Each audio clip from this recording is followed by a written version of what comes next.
The 2022 Summer Finals featured G2 Esports and Rogue. G2 were the heavy favorites. With 9 titles already, they were expected to make it 10. And then... Trying to take him down, but no, not today, says the Kalista. And back in he goes! What a masterclass in team fighting from Rogue. It's the finals, and baby, we're in Sweden. Give it to Club. It's a win the moving in with the cataclysm, it's massive. The flag and drag. G2 are routed in the 3rd game. Rogue are out for blood. They will not be denied. Rogue are your champions. So losing against Rogue in the summer final was quite sad. We kind of hit like a wall, and we weren't able to adapt enough basically and be strong enough to take them down. It was quite surprising. I was kind of shocked. So I definitely had like a feeling that we could fear them. And I think that's when we played our peak, we can definitely beat anyone, but we also have very low lows, which we show. This was not something that I was expecting coming into this week. The crazy thing is, going into week 3, 4 or 5 teams are at risk of not advancing to the group stage. And to see a defending champion struggle this much is concerning. Kicking out Koi would be, great for us, right? I don't think it would be great for the league. They are good players, right? It would be nice to see them in playoffs and stuff. If we manage to be a team that, just clicks like we click in Malmo, I can guarantee you that we can do many great things. G2 are the obvious favorites coming into the matchup, but if you've looked at any of the last couple of games, favorites don't mean So I feel like we're quite confident going up against Koi. While people might think that they have an assumption of how we do, that's like only one way we can play, and we have many more that we haven't gone to show yet. They just go for the end? 5 versus 3. They're going to push for the Nexus turrets. Sub 20 minutes. That team, what's the quickest game we've ever had in the LEC? Another kill secured as Younggods is popped for the 6th time. The Nexus turrets are now being focused as well. Will we get a dancing Rift Herald? I think we might. The Nexus is being focused at 18 minutes and 40 seconds. G2 dominate Heretics. What I can say though is a team like Koi, I do have faith in their ability to adapt. The question I have is, do they have enough time? And this match of the week will be a great test for the development of the 3 weeks of the regular season.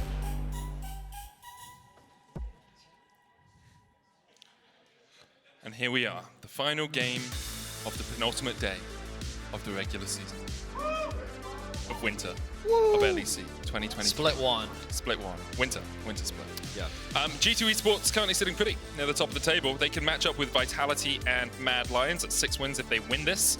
Obviously getting 1st or 2nd seed means that you are put into your own separate group and have the choice of the lower teams behind you. Koi, if they win this, will be in a very strong position. In fact, I feel like they lock if they win this. I'm going to have to get that verified, but I'm pretty sure. Yes, they do lock if they win this. So big game for Koi. They can get away. Somewhat. I mean, so far this split, they've kind of been a fish out of water until yesterday. A little bit. Koi have. Was not expecting them to be at the number of wins that they are currently at. Like, the regular season kings. The team that, for the longest time, I think it was 5 seasons in a row, they finished like top 3, top 2. Things were going swimmingly in the past. Swimmingly, yes. Yeah. They're having a whale of a time. Just saw what you were doing there, you cheeky devil. Yeah, okay. You've really killed my flow there. Koi, good team, very good team. Typically, they showcased some of that yesterday with Trymbi's Ashe, which has of course been banned away, alongside Jarvan, definitely directed towards Malrang there. They are very familiar with that after the finals in Malmö from last year. The Draven being banned away from Hand Summit. Look at him. Look at his face. What are you doing? Banning my Draven, man? What is this? Elise first pick for Yike. So a little bit more of an early game focus here. We've seen a couple of junglers out from Yike, and a lot of them have been a little bit more on the scaling side. You know, Graves, Kindred, Belveth, Maokai, like a little bit more towards the late game, a little bit more either counter jungling or things like this. But this one's more early game orientated. Let's see if he does invest his time bot lane. Because remember, you lock in Zeri, that means Hans Summer's going to draft something that can kill you. Wouldn't be surprised to see something like a Varus Nautilus come out from the side of G2. Koi, though, they don't have to go for the Yuumi or the Lulu here. Instead, they'll go for the Maokai. Very strong team fighting comp already from Koi with only 2 champions locked in, but you have the Maokai to keep people at bay and the Zeri who can just dash and dance around back of a team fight. You can do a lot of work. G2 now. Do you look towards your AD carry? Because Lucian and Draven are out. Kalista, a possibility if you want to go full aggro down towards that bottom lane. Instead, Jayce locked in. Now, BB can take Jayce up towards top lane. Caps can play it mid, so it's still a bit flexible. A blind Jayce, though. I'm a little surprised by that, especially based on current meta trends. Typically, you would lock in your bot lane here. The advantage is, let's see if G2 will pick a flex champion here. Nope, they're going to lock in Kalista. Okay, so this is what I was expecting. Something like a Kalista Nautilus or Kalista Thresh, or basically just a Kalista something that can murder you. Just one of those things in the bot lane. But by going for the Jayce, they do keep that flexibility open of where they can send it, whether it be top or mid, unless this is Jayce AD carry, Kalista support. But I was going to say that for Koi, they're going very traditional, front-to-back team fight, long range, scaling. I mean, it's what worked for them yesterday, right? Like they had like 8 kills at 20 minutes and they just outscaled their opponents and had a very strong game. It was methodical from Koi yesterday. And I was going to predict the Azir, but honestly, when it comes to Larssen, it's not really much of a prediction. It is his most played all time. It is an incredible comfort champion for him, and it is a champion that is often banned. Honestly, a little surprised to not see it. But in any case, the fact that the Renekton has been banned away does suggest that Szygenda could be looking at something like a Cassante, maybe a Fiora, given that there's even a world where they go on if they really want to double down on the team fighting. I personally think it's a little bit overkill. But when you are potentially running into a Jayce, see what direction that they choose to go towards. Again, they are concerned about where this Jayce is going. Right now, they are thinking that it's in the mid lane. That flexibility is very obnoxious to deal with. Renata actually banned away does suggest to me that G2 is thinking about the Nautilus. Yeah, Renata very good into melee bot laners, gives you so much potential, especially with the stand side, whatever the Q is called. It's been a while since we've seen Renata play, so I can't remember her ability name. You expect me to, it's Q, it's Renata Q, that's what it's called. Handshake, that's what it's called.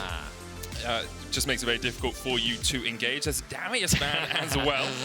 As Koi just want to lock down any possibility of us. BrokenBlade has played a Darius game. I think it was on Schalke. A long time ago. It was either a quadra or a pentakill he got on that game. But you're right, it was quite a while ago. So Koi doing their research again, it was like, yeah, so I swear he's played the champion before. Yeah, I'm not going to risk it. All right, let's see what direction G2, what do they want to ban away next? Lulu, Yuumi, maybe they don't care about either of them. Braum, okay, so they're basically getting rid of things that are good into Nautilus. Yep, that makes a lot of sense. And Mikyx's most played is Nautilus as well, so Naut Kalista, a very strong bot lane. I expect Koi here will take away the Nautilus. Oh, that's a curveball G2 wasn't expecting. What do you go next? I mean, they must have been kind of expecting it. Like, Zeri, Nautilus, but why would you pick Zeri, Lulu when you're playing into Nautilus, Kalista? Like, you've seen the Kalista. What shot are they doing Kalista Heimerdinger? Grab him, chuck him in, he puts down a turret, unkillable. Puts down a turret, grab him, check him out. Come on, Mikyx. Are they really going to do this? Come on, Mikyx. All right, Jax instead for the top lane. They still have to pick their support. Okay, so it's been confirmed, Jayce in mid lane. So, thinking more about it, one of the reasons why you would go AD mid is when you're running AP jungle, of course, so that you do have that mixed damage profile between your mid laner and jungler, and we've already been seeing a fair amount of Jayce mid, so I suppose it's not that too unsurprising. It's only the third Leona we've seen so far this split. Are they actually going to go for the Ornn? Are they really doubling down on this team fight? It worked well for them yesterday. Okay, Sion does a similar thing. Gangplank though. There we go. I like that a lot more. I think that they didn't need more frontline. I think that damage is a great thing to have. And I think that when you're going into a slightly shorter range AD carry in the form of a Kalista, I'm a big fan. I think the Gangplank ultimate is great. It offers you great side lane threat too, just because of its wave clear power. It offers great team fighting. The scaling is good. Overall, I'm a big fan. I know that Szygenda is very comfortable on the champion too. So Koi's comp is simple, everyone. It team fights. That's what it does. It's really good in 5v5. It is very difficult to approach this team if they're first on the objective because of the barrels, the Azir poke, the Maokai saplings. There are a lot of obnoxious things to deal with. Meanwhile, for G2, they have a lot more of an early game focus. and I expect them to play around the bot side of the map. Why wouldn't you? This is a team that at the start of the split, that's exactly what they did. They gained priority through their 2 versus 2. Yike would then use that to invade, but Yike is now going to use that to look for early ganks. How will we see Koi adapt? What crazy pathing will Malrang come up with to shut this down? Will he come up with anything crazy? We'll have to wait and see. And we will. The bot lane, Hansama and Mikyx versus Comp and Trymbi is a matchup that I think we've all been willing and waiting to see. Can't wait to see more of it in the best of 3s or the best of 5s. The group stage and the playoffs still upcoming. Koi need to win to qualify. They can, of course, win tomorrow as well. In fact, they can qualify even without winning if they go through a tiebreaker game. G2 already locked into our top 8 into the group stage. Now looking to get to the top. Let's see who takes it in our final game of the day. G2 versus Koi. Woo! Come on, guys. Woo!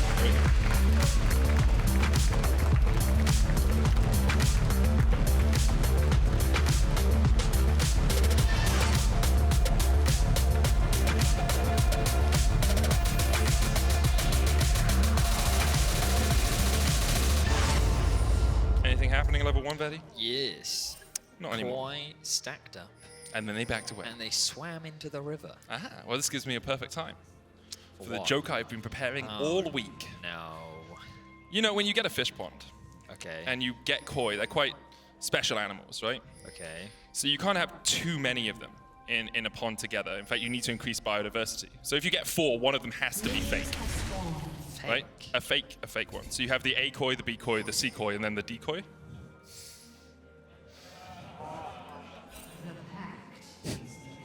Good one, right? League of Legends. I'm so angry right now. I'm livid. I can't. At first I was like, oh, this sounds pretty good. Okay, where's he going with this? And then, well, do you know I lived with this for 2 years? Yeah. Crazy. Blessed every day, Betty. Blessed. So blessed. In any case, as Mikyx said, it is our final game of the day. Let's bring up the standings, Mikyx. Remind people what's at stake here. If Koi win and they beat their rivals G2, they will secure a spot in top 8. If they lose, well, they're still in a pretty good position because they play against their direct opponent, Astralis, tomorrow. But if Astralis then beat them, things get a little bit scary for Koi. So along the line for Koi, G2, meanwhile, still trying to fight for that top spot. Of course, top seeding does give you a lot of value in the best of 3s next week. It does give you the advantage of being able to choose your opponents if you are, in fact, that top seed. And even getting 2nd seed means that you can't be chosen, basically, which is another advantage to work towards. All in now for the bot lane, 2v2. Mikyx underneath the tower, though. He's rooted. That's going to be 2 turret shots to him. Hit the level 2 first, but Trymbi actually with really good positioning there. Hooked him just slightly back towards the tower, I think, on the Nautilus. And Mikyx now half HP. A melee matchup, that's not really where you want to be. Obviously, the Kalista a bit stronger in the laning phase than the Zeri, so G2's bot lane should still be okay. As Yike looks for an invade here. It's the first time he's played Elise in the big leagues, and he's trying to make his mark early on as Larssen and Caps trade in the mid lane. Caps going aggressive. He's hit with the Tristan to advance, though, and even with the flash, he can't get away. First blood over to Koi. This will sacrifice the red buff to Yike.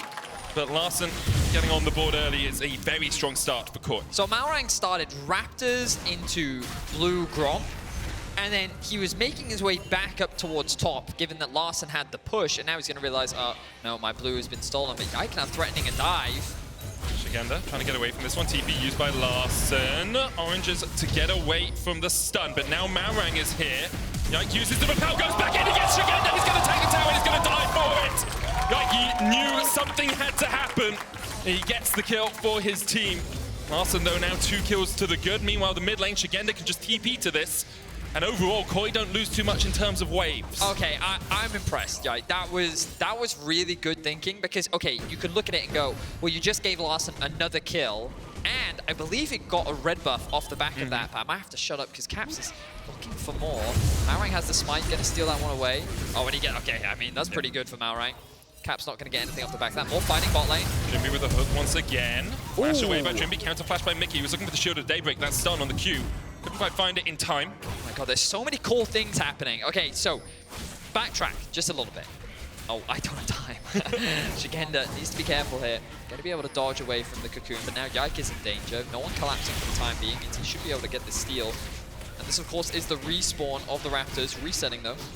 He's got smite in 1 second, But so okay, even if someone came across, it'd be fine. A couple things. Yeah. Oh, but let's look at the replay first. So Yike here recognizes that, like, oh no, we're being collapsed on. So again, the initial dive looks pretty good. The TP comes through. G2 saying, this is a good trade for us. Let's just disengage at this point. The moment that they see Maokai, they realize, oh no. Yike says, listen, BrokenBlade, you run. I'm just going to trade my life 1 for 1. And like Yike or BrokenBlade was very likely to die in that position. So by guaranteeing this 1v1, at the very least, you walk away with something. And you got the TP out from Larssen, and you were able to deny Szygenda some farm. You can see a small gold advantage actually being built up for BrokenBlade, along with accelerating this Elise. Now, of course, the downside is you have accelerated Larssen. And that is quite a big downside when he's on the Azir. But Mikyx. So Comp's already used the dash here. Zenithblade going forward. Trymbi trying to get in the way as well, as Mikyx is a little bit overstepped, but even the route on Hansama, Comp is just nowhere to go for him. Hansama takes him, rends him down. That's a bit of an overstay there by Comp. He should have got to the wall and then dashed through it. Well, Comp chose not to use the cleanse there. And you could see the reason why Hansama flashed was because he was concerned that Comp would actually flash over the wall to safety. So Hans flashed, expecting Comp to then flash too, so that he would still be in range to land the rend. And he hoped to catch Comp off guard by flash queuing, making sure that there was in fact another rend stack being applied. Caps now on the row. I don't have time to talk about any of the cool stuff that's happening, but it's fine. Szygenda, no flash. Szygenda, nowhere for him to go, even with the oranges. He's not K. Cap's still taking the tower. Cap's gonna die! 1-for-1 trade in the top lane. Now, there's a lot of minions lost here. Malrang's gonna come and try and pick some of them up. It's gonna be 2 plates for BrokenBlade. Malrang might... Nah, he's not gonna be able to do enough damage to BrokenBlade right now. Yeah, no mana for BrokenBlade means I mean, I would say that Malrang was the one in danger there, given that he's only level 4s and level 6 at the Jax, with the Sheen as well, but at the end of the world. But you're right. Okay, so yeah, Caps does die. And this is really bad, only because Larssen has now set up a freeze, which Caps can't TP in and break. So that mid lane gap is only going to get bigger between the two of them.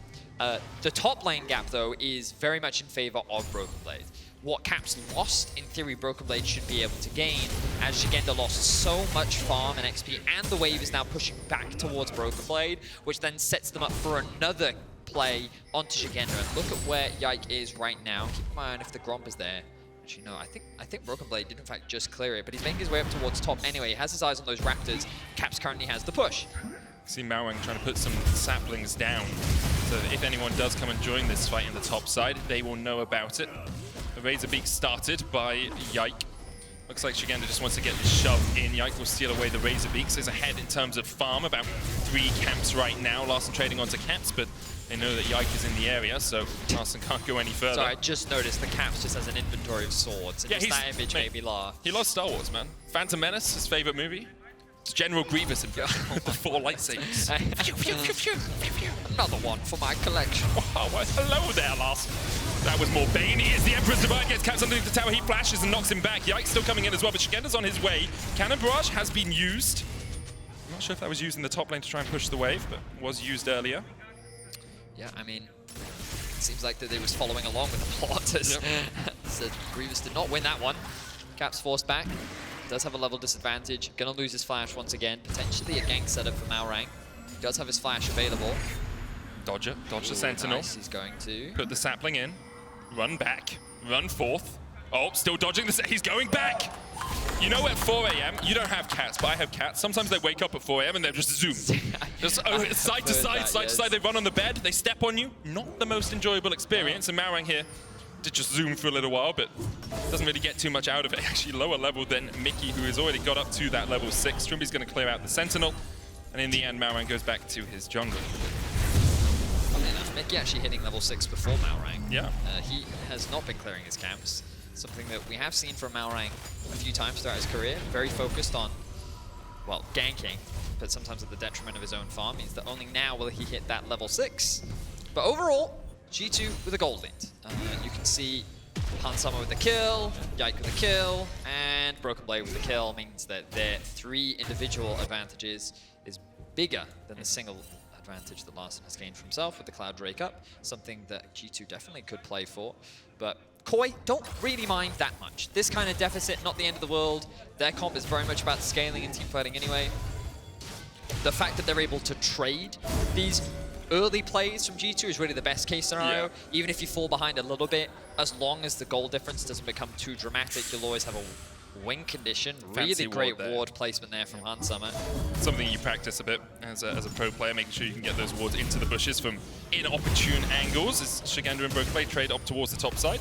That's something that average League players will spend hours practicing. They'll do it once in a solo queue game, and then they'll die doing it. The amount of times I've missed that ward, and there's just like 3 wards outside of the bush. The Trymbi just comes over, scans, he's like, what? It's a little pheasant for you, Trymbi. It's all good, man, as the Dragon is started up. Rifthold was earlier secured by Yike and BrokenBlade up towards that top side. G2 using the fact they have the stronger AD carry and the stronger jungler right now to make sure they're getting everything they can on the map. Cloud Dragon, the first, and will be secured for them. Not really much that Koi can do to answer this. Larssen, though, pushing forward, looking for perhaps a plate, but again, the sapling. Just those little sentinels, those little scouts for Larssen, helping him out, keeping him a little bit safer. Are you going to say meow every time one of them runs at someone? I'm just saying, Kadriel would do it. Well, he didn't do it. Yeah. Dracos did it. Both of them did it, didn't they? False. False advertising. The only thing I heard was Kadriel talking about wanting some sort of spider to step on him. I didn't really get it. Plate going in favor of Handsummer right now. Comp and Trymbi forced away from the tower. Well played by Yike. Not exactly converting it into any kills, but it doesn't matter. The gold is just as good. It's 2 plates for Handsummer at a 20 CS lead right now. He's 1.1k ahead. From the comp and Trymbi as well, as Elise is so adept at tower diving. Leona is so tanky as well, and Kalista's damage in the early game is nothing to be trifled with, so they have to give up both of those plates. Malrang also wasn't quite close enough to defend anything that could happen, and now Mikyx and Yike teaming up. This is something they've done so well throughout the course of the split. Just trying to find anyone unawares, but Malrang with his little sentinels continues to be a little bit of a bother for them. See, once again, sapling goes in. Yike could look for the dive. Shout meow. Thank you. Mikyx, flash, Zenith Blade, counter flash from Malrang, flash cocoon, solar flare, Malrang locked in place, and there's nowhere for him to go. The bang sink in, and Yike takes the kill. Meanwhile, the Victor will charge in the mid lane. That's 3 plates in total. Caps has only picked up 2 of those, importantly. The first one did fall as Larssen let the minions take it. I say it's important. It's 160 gold, 175 gold. Not the most monumental thing, but still good leads for G2. What is interesting is that they decided to use it to get Caps back into the game a little bit. You know, he was falling behind earlier, currently sitting at 2 deaths. He had a great performance yesterday, but the main goal was to try and equally distribute the wealth a little bit more. They didn't need to snowball more, bot more, any more than they have. And you could argue that keeping that 2v2 lane there for longer is actually more beneficial for G2. Why bother moving Caps to a side lane and actually bringing Hans and Mikyx into mid lane? Instead, let's just keep them in the isolated 2v2 where they can continue to build more advantages. The plates are falling off in about a minute, 20 seconds time. Caps is going to be able to catch this wave.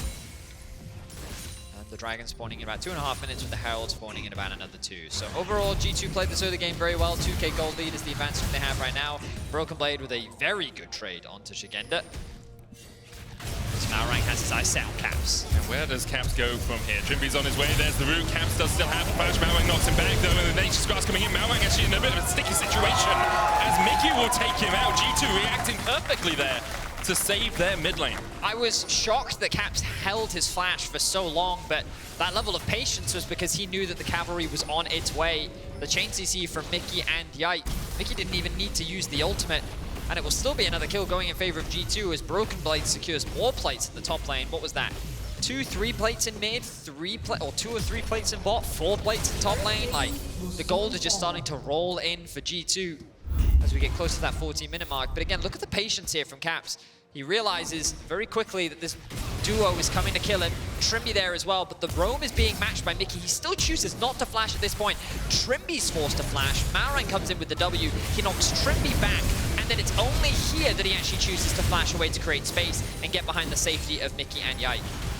Really great patient play there from Caps, and a good collapse overall from G2. And you can see Larssen was perhaps a little bit apprehensive about sliding in towards that push because they didn't have vision on it, and we saw Mikyx come from there, we saw Yike collapse in as well. If Larssen had gone in with the Emperor's Divide, I think they probably would have killed Caps, but then what would they have lost for it? Instead of, Malrang dying, it could have been all three of them. Crown now complete on Larssen as Comp tries to trade onto Hans Sama down towards his bottom side. Koya on the chase. Nature's Grasp up in 9 seconds time. The Cannon Barrage for a bit of a slow. Hans Sama still has the cleanse and has the flash where Mikyx might be the target. Good double stun, or a single stun and a slow there onto Malrang.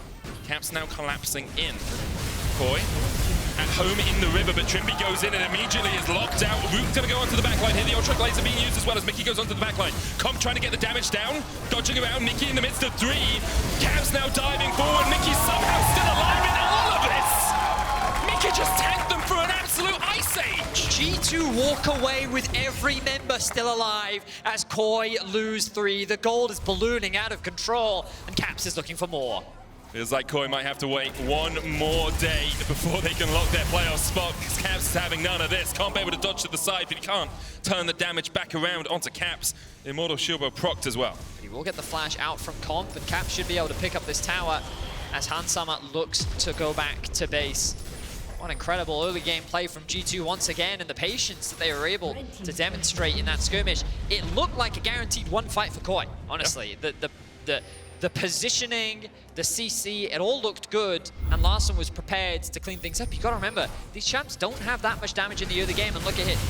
The cocoon lands just as Trymbi goes in, he gets isolated. The repel comes up, while the other two are staying back in the tri-bush, and Koi is hesitant to commit. Mikyx though, again, like, Comp is tickling him. He doesn't care. Meanwhile, the chain CC comes in from Larssen. Hans Sama and Caps are playing very patiently from a distance. And G2 just out-skirmish Koi. And that's where this G2 comp shines. I love the Fate's call onto Mikyx as well, so he doesn't get rooted by the Maokai ult, so then he can engage as Koi are looking to push forward when that Nature's Grass hits. G2 have been in total control for the last few minutes, 6,000 gold ahead now. And even though the early game was a little bit messy and we saw Larssen pick up those 2 kills, since then, Koi really have not been able to do anything. BrokenBlade, 1,000 gold ahead. Yike, 2,000 gold ahead. Hans Sama, 2,000 gold ahead. And even the lead that Larssen had is now in G2's favor. G2 just incredibly strong in this game, and Koi really struggling to find purchase. And this is a really good example of how trading in the early game, in the long run, can actually be incredibly beneficial. Yep. Because you think about what Caps sacrificed in order to get the advantage BrokenBlade had, but then the expectation was that BrokenBlade could run away with that advantage. He got himself 4 plates, he now finds himself with a 1k gold lead, his itemization is looking good, and he secured that top tower, right? Meanwhile, in the bot side of the map, Caps continued to roam, Yike invested his resources into threatening dives, and while Caps individually was falling behind Larssen and he was getting ahead, sure, big deal for Larssen, he's going to be a big threat in the later game. The side lanes, where they had these small leads, needed to continue to grow them, and G2 did exactly that. And I think that's what makes this G2 team very scary, is their ability to snowball a lead. But Koi wants to get something back. Trymbi lands the hook onto Mikyx, there's a depth charge as well. Will hit Hans Sama, but Mikyx can just walk away from this one. Larssen is on the flank, could slide into the back line, but decides against it, instead goes the long way around, and with the Rift Herald going down, G2 will be able to break open this tier 1 in the mid lane. BrokenBlade is flanking off towards the top side.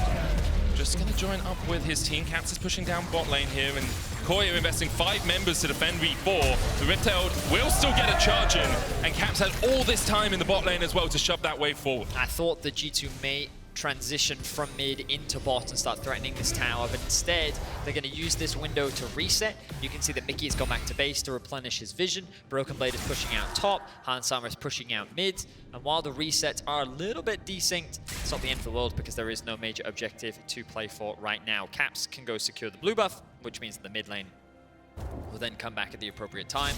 Larssen is a little hesitant to go and catch that bot wave, but he recognizes that he should have enough vision to be able to clear this one out, which means that, I was going to say Hans Sama can go and catch that wave. Right now it looks like that their eyes are setting up to invade the top side jungle. G2 just continues to extend that gold lead, 7,500 gold ahead right now. Or about 7,000 now as it drops off a little bit, but Ginsu's finished on Hans Sama. That's 2 items on this Kalista. 2.5k gold lead for him as well. He's in such a strong position, and this is a position G2 want to fight around.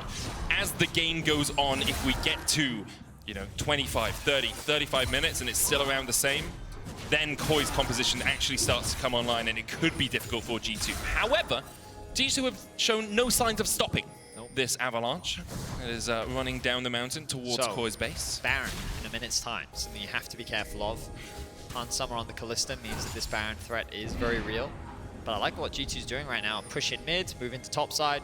Very stock standard, traditional pro play stuff. Observers, if we could see what Koi can see right now, and you can see that it is not very much. And they are very afraid to face check that. They're getting small glimmers, but this is not a team you want to face check.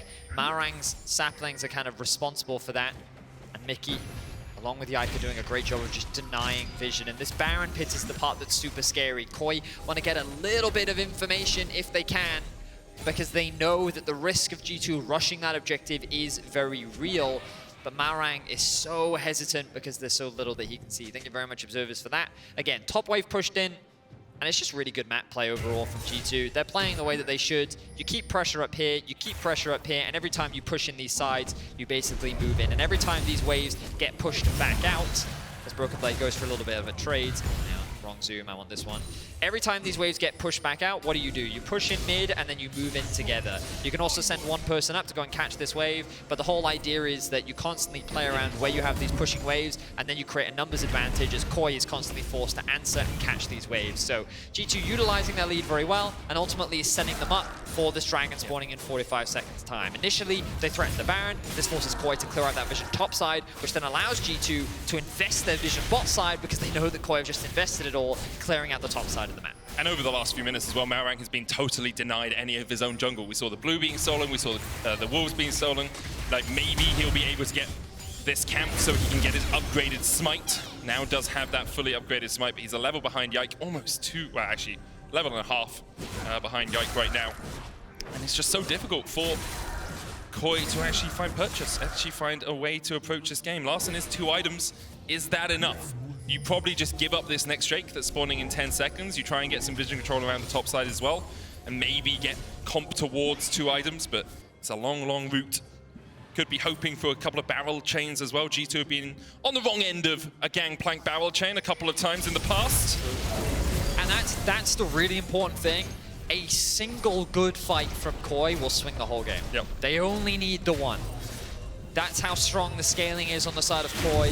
Range is something that they have an abundance of. And just the team fighting prowess of Koi is very prevalent. So game states like this, where Koi is just picking up what they can, trading where they can. If they could get one of the outer towers, that would be a dream for them. Getting a little bit of that gold back. Whereas G2 want to continue the acceleration, steal away more and more camps, make the deficit as great as possible, and then force the Baron. Force Koi into a fight that they don't want to take. But that's also why the Baron is so scary. You misplay that Baron, Koi steals it. Yep. Not only will they get the shutdown gold, but they could potentially get shutdowns on one of the 4 carries that currently have it. G2, while playing confidently and with a lot of strength and power, a single misstep is all it takes for Koi to come back. And we've seen a lot of throws this weekend. Yep. G2 do not want to join the list of teams that have thrown games that, by all rights, should be over. And as much as G2 are locked in the top 8, getting a win here puts them into that battle for first or second spot, means that they would avoid having Vitality or Mad Lions in their group, avoid having one of these stronger teams who you could be battling for a place in our top 4 in our playoffs. Koi, obviously, a win here locks them in. They can still win tomorrow and be locked as well, but a loss here could put them on a little bit of a ropey situation, a bit of a uneven ground coming into the final day of the regular season. Mikyx looking for the Zenith Blade there, doesn't get it. Trymbi going on to Hunt Summer as well. Comp diving in, the lightning crash with the stun already onto Comp. Solar player on the backline, Larssen now going in with the image to survive. Hunt Summer still surviving, Hunt Summer still surviving. Hunt Summer is still alive! And the French phenom will not be denied! Unbelievable team fight from G2. Only Caps falls, but that is an ace as Koi is wiped off the map and G2 shut down their rivals. And everything was invested on killing Hun Summer, but he just refused to go down. The Baron now much easier for G2 to take. They will secure it. 3 minutes on the Infernal Soul for them as well. And any hope that may have remained in Koi's hearts have left them well and truly now. Let's have another look at this. Phenomenal, exquisite fantastic play from Hansama. He is the only player you need to keep your eyes on. Thank you for slowing it down, observers. The knock-up into the damage, forced to cleanse early, gets scooped back. Oh my god, and he's just able to create that much space, and then the stun from BrokenBlade. He actually locks up comp, buying Hansama enough time to get the kill. I couldn't pay attention to the left side of the fight because I was so tunneled on what Hansama was doing to stay alive. But great awareness from both Mikyx and BrokenBlade to do everything in their power to keep their AD carry alive. Caps did end up falling in the fight, but at the end of the day, it does not matter. He died for the team. G2 win the fight. They secure the Baron, and now they're on track to secure the win over Koi. 11,000 gold ahead. All done but the singing you have to feel. BrokenBlade looking for Larssen. He'll dodge across the wall, but 2 minutes on the Inferno. You can see it's a 1-4 split. Caps down towards the bottom lane. Malrang hit with the cocoon. Mikyx just standing firm, standing tall. Not really much you can do against that. Malrang 1 HP as he manages to walk away. It was definitely double digits there. I think it went down to 10. He does escape, but he burns his flash to do it, and Caps wasn't even with that fray. Now he'll push in the bottom lane. Another tier 2 will be raised to the ground, and Koi can only stand and watch in their base. Watch over the ramparts and see perhaps if there is some small crack in the G2 armor, some small crack in this advance because the siege is strong. Another cocoon lands, Larssen locked up, stunned, doesn't have a moment to breathe. The Emperor's Divide will pull G2 back, but what can you do? Caps attacking the tower. It's a 3v4 in the base and G2 is still winning it. A second for Yike. Szygenda, Trymbi and Malrang really don't have much as they continue to be forced back. G2 push in the bottom lane and are looking for the win. Hansama wasn't even in the fight, but it didn't matter. Yike, BrokenBlade, and Mikyx was all G2 needed as they see the Nexus in their eyes. They're looking to shut down Koi. As much as Koi had a good performance yesterday, it is nothing in the face of G2. The Baron remains for 50 seconds. Koi, though, do have Larssen and comp up in the next 15. BrokenBlade will back away. Infernal Soul 42 seconds away for G2. 3 items on Hansama right now. He's going to back with, only 1.3k to spend, so can build himself up just a little bit more if he so desires. Wait, they're threatening the pick. Oh, they don't know that the ward is there.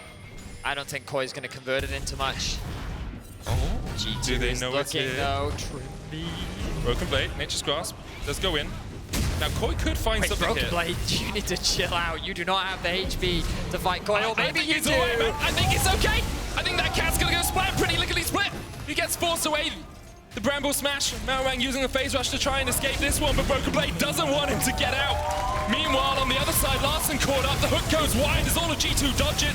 Mikyx diving in, and he will fall 1-for-1 to find this trade, but Trymbi is low.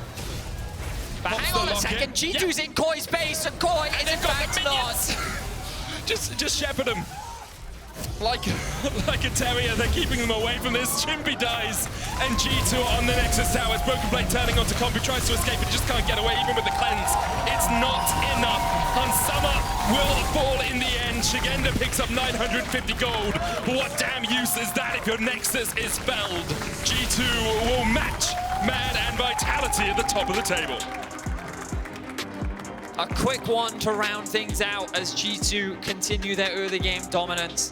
Yesterday, they demonstrated their ability to bounce back. Today, they demonstrated why they are such a scary early game team. Caps fell behind early, but his sacrifice was to set up for the side lane success. His roams to top, shutting down Szygenda and giving BrokenBlade a huge lead. Yike and Caps working together to make Hans and Mikyx's 2v2 lane that much easier. Across the board, the side lanes absolutely dominated, and then when it came down to the fights, a single fight is all it took. Koi, they found the best possible fight that they could, but it was not enough to shut down Hans. And with an ace, there was nothing they could do to stop the unrelenting force that is G2. It was just an early to mid-game comp played to perfection there by G2. Koi were never giving the chance to scale, and now G2 join Mad and Vitality in tied first. You can see Larssen taking a moment, all of Koi taking a moment just to evaluate that game. They know their fate is still in their own hands. If they win tomorrow against Astralis, they will make it into our top 8, and then the group stage looms. A week to prep for best of 3s. It's a little bit easier for you overall. So I'm having a quick look now where Astralis Koi, our second game of the day tomorrow. Yep. Incredibly important, followed immediately by Fnatic SK. Yep. Then we have the battle for the top of the table with Mad versus G2. And then we round out the day with Vitality versus XL. Wow, we have some great League of Legends coming up tomorrow. Every day is so hype, man. The new format. It feels like we're much further than 3 weeks into it, I'll be honest. You can, of course, vote for your player of the game at LEC on Twitter. Yike, Hansama, or Mikyx, all fantastic options. I will say BrokenBlade, the only one that went deathless. So if that means absolutely anything to you Twitter pundits, you go ahead and do what you do. Do it all by stats. Stats, the most important thing. Who had the best KDA, who had the biggest goal difference at 15 minutes. Yeah, Just who had the best hairstyle. Choose one random stat, and that's what you go for. Yeah, definitely. Yeah, I totally agree, Vedi. Do you want to do this bit as well? Yeah, we're going to hand it over to Trouble with an interview with Hansama now. Thank you very much, guys. And thank you, Hansama, for joining me. Congratulations on the win as well.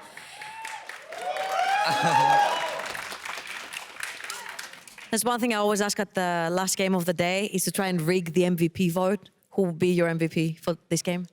Oh, who would be in the MVP? Come on, rig it. You can. Well, I would say Mikyx or BB. He was playing. Yourself? Oh, me. Yeah, actually. You can say yourself. Well, I'm not sure about me, but every place was set up like Mikyx was the initiator. So I was like, oh, I'm just there and just hitting, and I think he made me go ahead. So props to him this game. All right, we're gonna rig it towards your duel. Fair enough. All right, going towards the group stage, and of course having locked already in. How do you feel about the current performances G2 has been showing? Well, I'm pretty happy with the current form we are. I think we've learned a lot through the losses.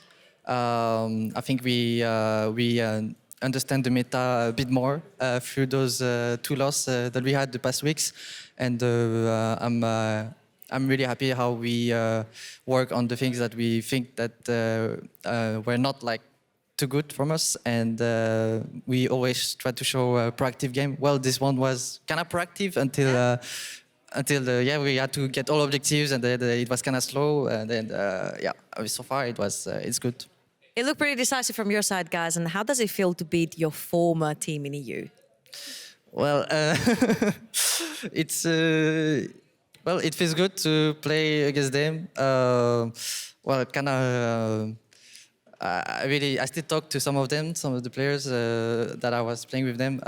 So I kind of feel, sad that they lose, but Someone has to, right? I was honestly pretty motivated to go into this match because it was my former team. So yeah. Right. So since G2 has already locked in top 8. There's 3 teams that are still fighting to lock the last 2 spots. Astralis, Koi, and Fnatic. Who do you think is grabbing the last 2? I think Koi and Astralis would get it. It's 3, right? It's 3 teams, Astralis, Fnatic, and Koi. I think Koi and Astralis will probably make it. Why are you leaving Fnatic out? Well, I'm not sure. Just from the type of game I see, I think Astralis and Koi could look stronger than Fnatic, so that's why I just choose them.